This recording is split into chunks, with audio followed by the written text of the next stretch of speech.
Bonjour à tous, soyez les bienvenus à ce live. Dieu est vivant, il nous aime et nous voulons vivre avec lui en ce jour. Oui, je ne pourrais pas vivre une seule minute ou une seule journée sans sa présence. Nous avons besoin de lui. Sans lui, nous ne pouvons rien faire. Voilà, je veux saluer Hervé. Bienvenue Hervé. Que la grâce de Dieu coule encore sur toi. Que les trésors du ciel te soient communiqués en ce jour. Alléluia. Dieu est bon pour toi et toute ta famille. Bonjour Bernard. Toi, ton épouse aussi. Soyez bénis abondamment. Que le Saint-Esprit vous communique tout ce dont vous avez besoin pour vivre victorieusement en ce jour et que Dieu pourvoie aussi pour tes chantiers. Oui. Voilà, nous allons commencer les trésors du ciel. Nous nous attendons à lui encore aujourd'hui. Il est merveilleux, il est bon. On va prier. Seigneur, merci. Tu es là, tu es présent et merci parce que tu nous as donné ton Saint-Esprit. Et merci parce que aussi tu nous as laissé ta parole. Ta parole est la vérité. Nous avons besoin de nous nourrir, de prendre des forces, de recevoir ta pensée, ta révélation. Oui, et nous trouvons toutes choses dans ta parole. Merci Seigneur, tu es fidèle et bon.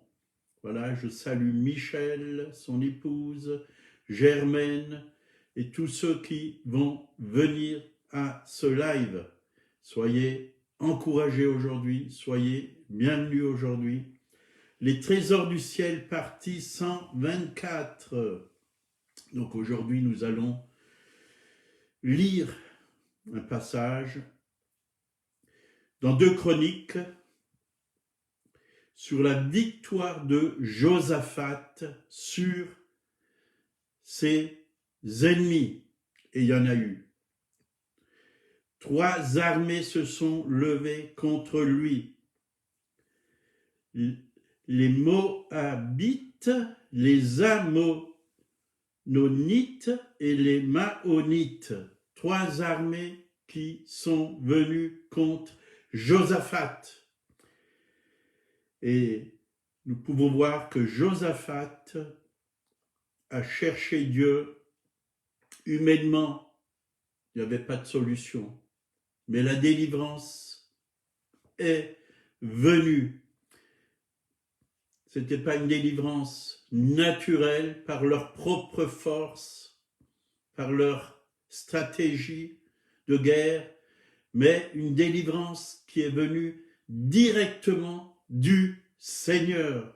C'est lui qui a fait le miracle. Et nous voyons que Josaphat, quand il a vu que ses 3 ennemis, et ils étaient une foule nombreuse, impressionnante, sont venus contre le peuple d'Israël, il a cherché le Seigneur, il a jeûné, il a prié, et Dieu lui a parlé et il a reçu la réponse pour, oui, la victoire. Et on va lire 2 Chroniques, chapitre 20, déjà versets 3 à 6. Dans sa frayeur, Josaphat se disposa à chercher l'Éternel et il publia un jeûne pour tout Juda. Vous voyez, un jeûne pour tout Juda. Ils étaient nombreux à jeûner et prier. Juda s'assembla pour invoquer l'Éternel et l'on vint de toutes les villes de Juda pour chercher l'Éternel. Josaphat se présenta au milieu de l'assemblée de Juda et de Jérusalem dans la maison de l'Éternel, devant le nouveau parvis, et il dit: Éternel Dieu de nos pères, n'es-tu pas le Dieu dans les cieux, et n'est-ce pas toi qui domine sur tous les royaumes des nations. N'est-ce pas toi qui as en main la force et la puissance, et à qui nul ne peut résister? Voyez, là on peut déjà tirer des leçons. Josaphat était un homme qui aimait Dieu, qui cherchait Dieu et voulait vraiment faire la volonté de Dieu. Et il a écouté le Saint-Esprit, il a écouté Dieu, et Dieu lui a donné vraiment comment faire dans cette situation si difficile, devant un nombre très nombreux, oui, qui venait pour attaquer Israël, le peuple d'Israël. Mais ce qui est impossible à l'homme est possible à Dieu. Josaphat a rassemblé, voyez. C'est vrai que tout ça, ça pouvait emmener des peurs, des frayeurs, oui, de voir une telle grande armée. Mais le Seigneur était là. Dieu était là. Et c'est important d'invoquer le Seigneur. Et quand Dieu nous montre, même jeûner et prier, c'est important. Voilà, il a invoqué l'Éternel, et Josaphat dit « Éternel, Dieu de nos pères ». Vous voyez, il s'est souvenu du Dieu de ses pères. Et il connaissait vraiment ce que Dieu avait fait au travers de ses pères, les oracles, les miracles que Dieu a accomplis, la puissance que Dieu a manifestée. Oui, et nous aussi, nous devons nous souvenir, oui, nous avons un héritage qui est l'ancienne alliance et la nouvelle alliance, et on peut voir tout ce que Dieu a fait depuis des siècles et des siècles, nous souvenir de toutes ces bonnes choses que Dieu a fait pour son peuple et qu'il a fait aussi pour son Église. Oui, Dieu, il n'est pas là pour abandonner son peuple ou son Église, mais il est là pour le délivrer, oui, pour lui donner, oui, des stratégies pour qu'il puisse vivre la victoire. Il est fidèle. Il a réalisé qu'il était le Dieu des cieux et qu'il domine sur tous les royaumes. Dieu est toujours le Dieu des cieux et il domine sur tous les royaumes de la terre. Aujourd'hui, il est le roi des rois, il est le Seigneur des seigneurs. Il règne, il domine. Personne ne peut lui résister. Personne, aucun homme. Personne. Alors on va continuer dans 2 Chroniques, chapitre 20, verset 12 à, plutôt verset 19 à, non, 12 à 17. Ô notre Dieu, exauceras-tu par tes jugements sur eux, car nous sommes sans force devant cette multitude qui s'avance contre nous, et nous ne savons que faire, mais nos yeux sont sur toi. Nous sommes sans force. Et c'est vrai, devant certaines situations, on ne peut rien faire. D'ailleurs, on n'a même pas la capacité, on n'a même pas la force. Et nous avons besoin de tourner les yeux vers lui. Oui, nous avons besoin de miracles dans nos vies. Il y a des situations où il est impossible de s'en sortir. Moi, je me suis retrouvé avec mon épouse dans des situations, quand j'avais mon entreprise, qui étaient impossibles de m'en sortir. Mais quand j'ai tourné mes regards vers Dieu, il m'a donné les solutions. Et j'ai pu bien m'en sortir. Et beaucoup mieux que par des solutions humaines qui seraient été tellement lourdes, tellement difficiles, j'en aurais bavé toute ma vie. Mais quand la sagesse de Dieu vient, quand la pensée de Dieu vient, quand les solutions de Dieu viennent, c'est bien meilleur. Tout est réglé en très peu de temps. Vous voyez, en très peu de temps. Donc, c'est vrai que parfois, nous ne savons pas quoi faire. Tout Juda se tenait debout devant l'Éternel, et leurs petits-enfants, leurs femmes et leurs fils. Alors l'Esprit de l'Éternel saisit au milieu de l'assemblée Jacaziel, fils de Zacharie, fils de Benaja, fils de Jéel, fils de Matania, lévite, d'entre les fils d'Azaph.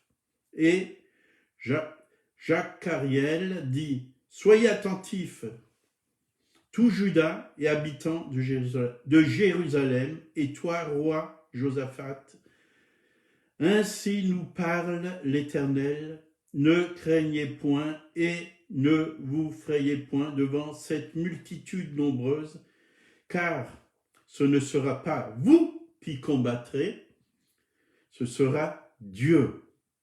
Demain, descendez contre eux, ils vont monter par la colline de Tyr, et vous les trouverez à l'extrémité de la vallée, en face du désert de Jéruel.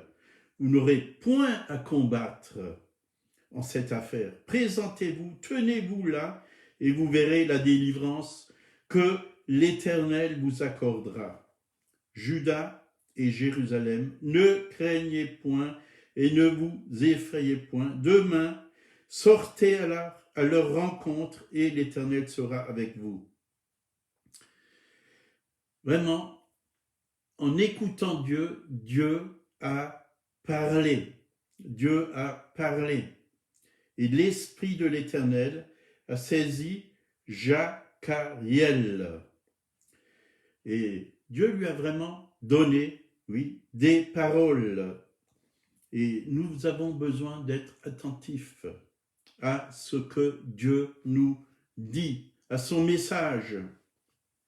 Donc ainsi vous parle l'Éternel, ne craignez point. C'est vrai que toute crainte, nous devons la mettre de côté.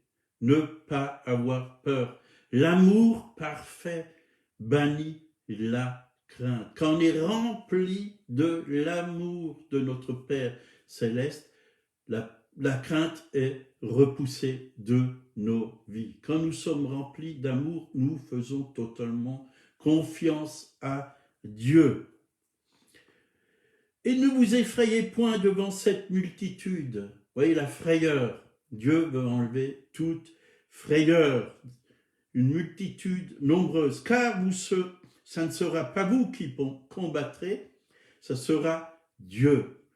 C'est Dieu qui combat. Au verset 17, vous n'aurez point à combattre en cette affaire. Présentez-vous, tenez-vous là, et vous verrez la délivrance de l'Éternel. C'est lui qui accorde la délivrance. Ce n'est pas nos capacités, ce n'est pas notre sagesse, ce n'est pas notre force. C'est lui qui nous accorde la délivrance dans les difficultés face à nos ennemis. Et des ennemis, il y en a beaucoup aujourd'hui. Ça peut être, oui, pour nous, oui, ça peut être la maladie, ça peut être la crainte de perdre le travail, ça peut être toutes sortes de choses, nos ennemis. Ça peut être le péché, on ne peut pas s'en sortir, on ne peut pas en être délivré, mais Dieu nous délivre de tous nos péchés. Il faut lui faire totalement confiance. Ça peut être un problème d'argent. Dieu pourvoit.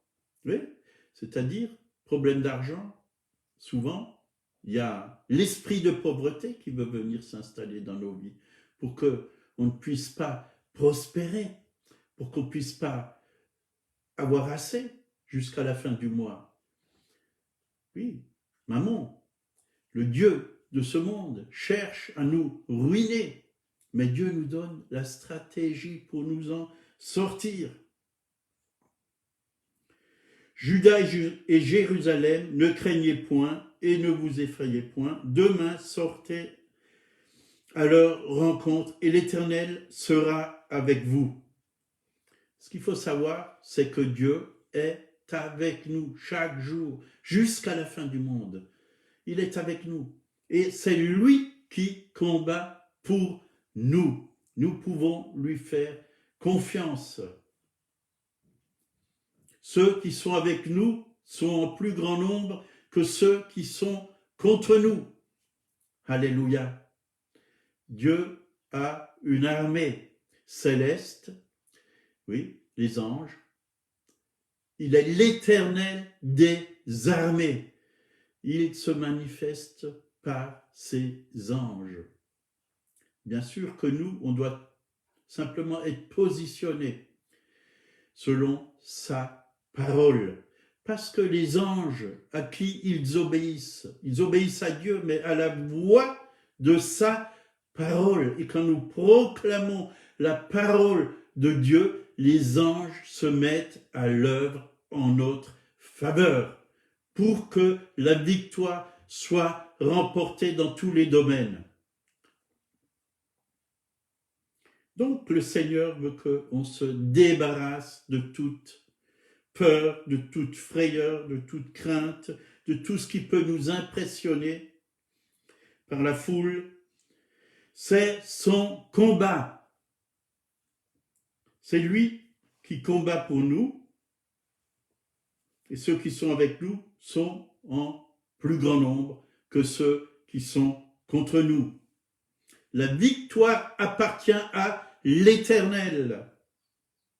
Et je crois que c'est important de le proclamer par notre bouche. Nous sommes plus que vainqueurs par celui qui nous a aimés. Ce n'est pas une petite victoire, c'est une grande victoire que Dieu veut nous donner chaque jour. Chaque jour, positionnez-vous sur la victoire de Dieu. Proclamez par votre bouche la victoire sur toutes les situations, oui, dans votre vie. Dieu veut vous faire sortir de la défaite. Dieu veut vous rendre plus que vainqueur dans tous les domaines de votre vie. Et si tu tombes, il te relèvera. Il te relèvera. Il te tend la main. Saisis la main de Dieu. Relève-toi. Continue. Dieu n'a pas fini avec toi. Verset 21. La stratégie de Dieu est la clé de la victoire. Il est le chef de l'armée. Et il sait comment nous conduire dans la victoire. Et là, il nous est dit, au verset 21, il nomma des chantres qui, revêtus d'ornements sacrés, et marchent devant l'armée, célébraient l'Éternel et disaient, louez l'Éternel, car sa miséricorde dure à toujours.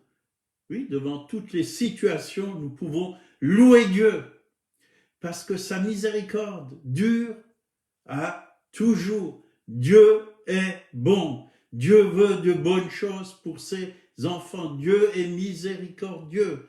Quand nous sommes dans la difficulté, il vient à notre secours. Si aujourd'hui vous êtes dans des problèmes, que vous ne savez pas comment vous en sortir, louez Dieu. Louez Dieu. Sa miséricorde dure à toujours.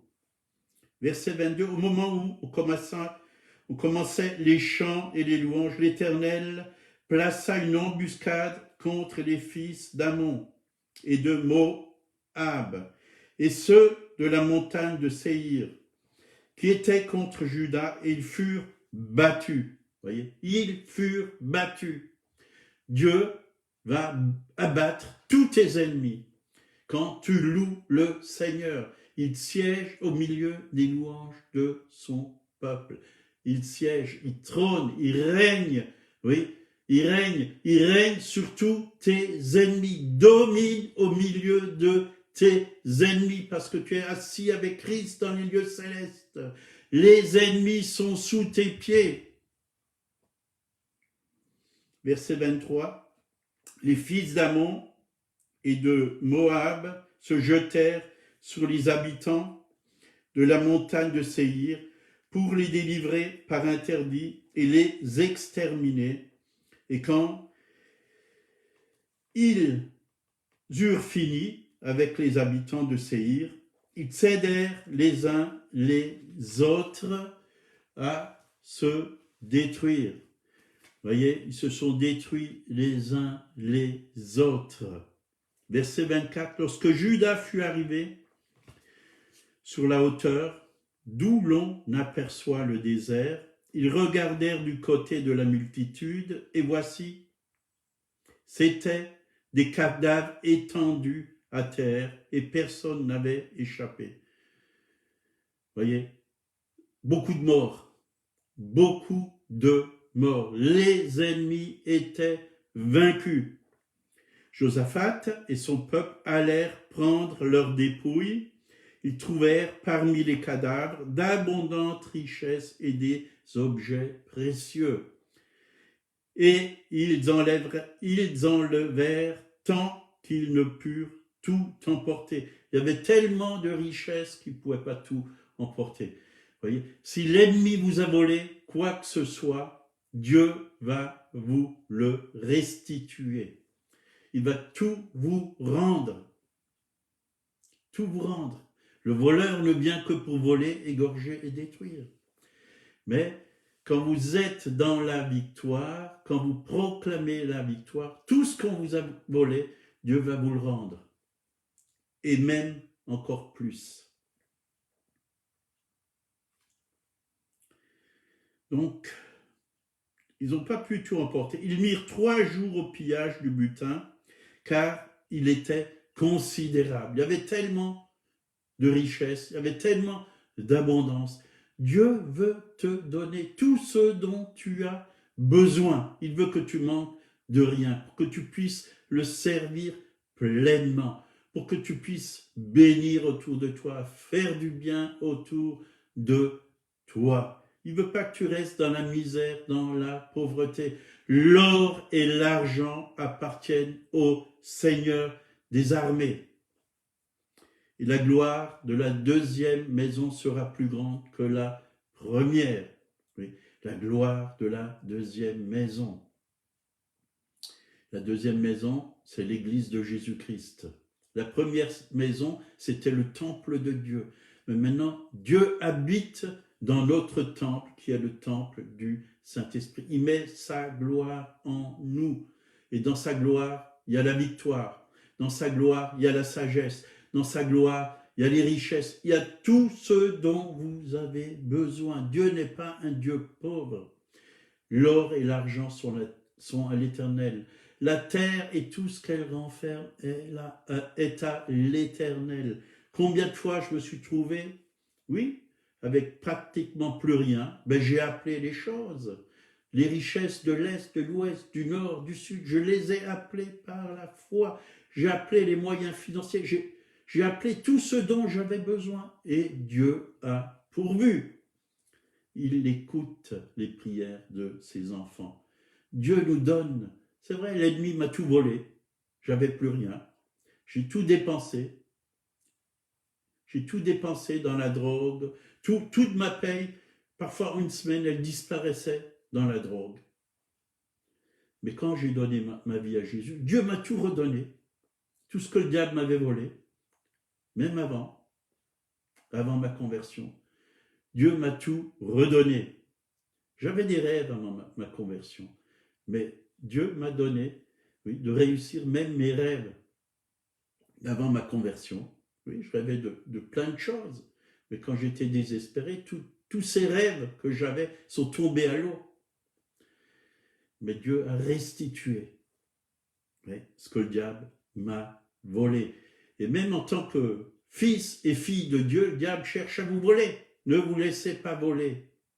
Dieu a mis des choses au fond de votre cœur.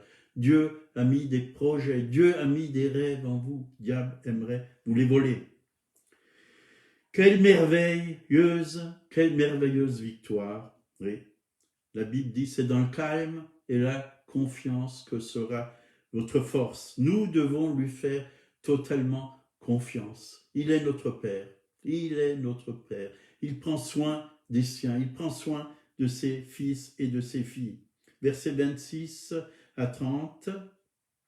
Le 4e jour, ils s'assemblèrent dans la vallée de Beraka, où ils bénirent l'Éternel, la reconnaissance de ce que Dieu a fait pour eux. David a dit, mon âme bénit l'Éternel. Oui?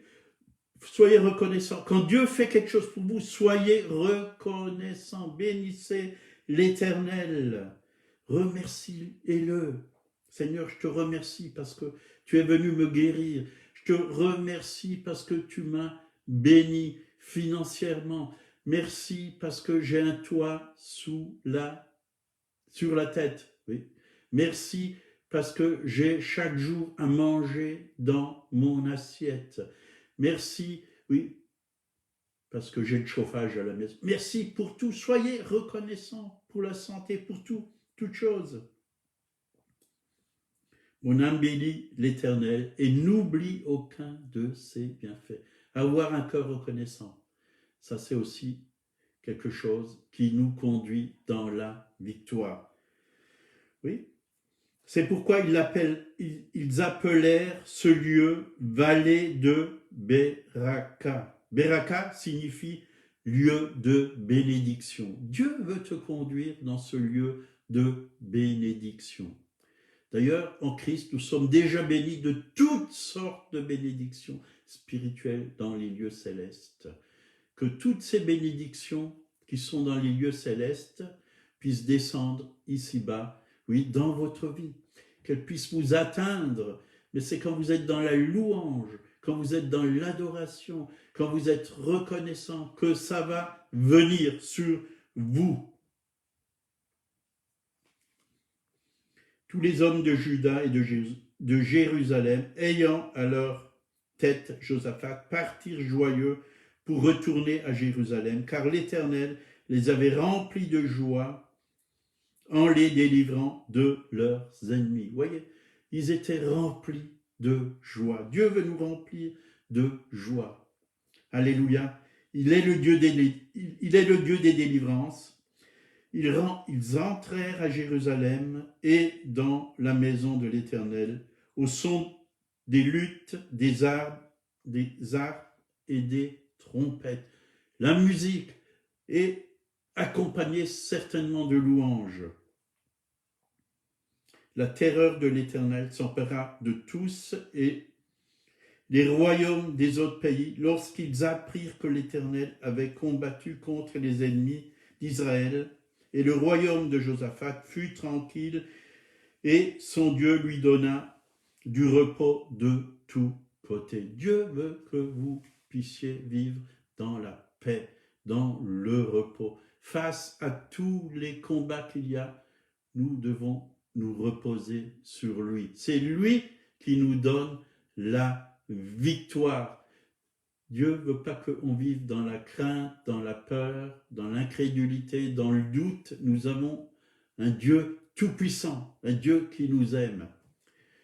Voilà, on va finir par la prière. Seigneur, merci parce que, oui, tu veux vraiment nous révéler, oui, ce que nous devons faire, oui, face, oui, à les combats de chaque jour, face à tous nos ennemis, Seigneur. C'est toi qui nous donnes les solutions, la stratégie, oui, et nous voulons, chacun et chacune, nous tenir dans ta sainte présence, oui, près de ton cœur, Père, nous tenir aussi dans la louange, dans l'adoration, oui, dans les chants de victoire, Seigneur.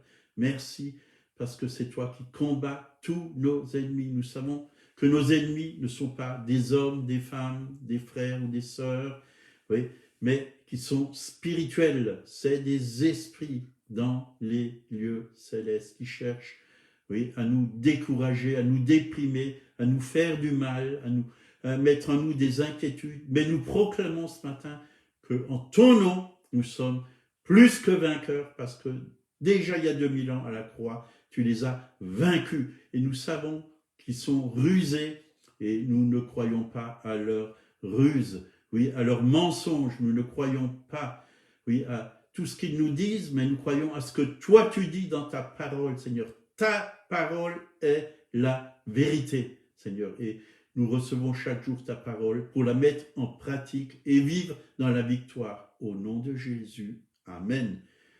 Voilà, si vous ne connaissez pas le Seigneur, il désire venir dans votre vie, se révéler à vous, vous toucher, oui, à l'intérieur, dans votre cœur, en lavant tous vos péchés, en vous pardonnant. Il suffit de lui dire, viens Seigneur dans ma vie, viens dans mon cœur, sois mon sauveur, sois mon Seigneur, viens régner en moi. Je te demande pardon pour toutes mes fautes. Oui, je veux te connaître. Et il va se révéler à vous, il va se faire connaître à vous. Il vous aime, il a un plan merveilleux pour chacun d'entre vous. Acceptez-le comme votre sauveur et votre vie va être totalement bouleversée, transformée. Soyez bénis, passez une bonne journée. À demain, on continue. Dieu est un Dieu de victoire. Amen.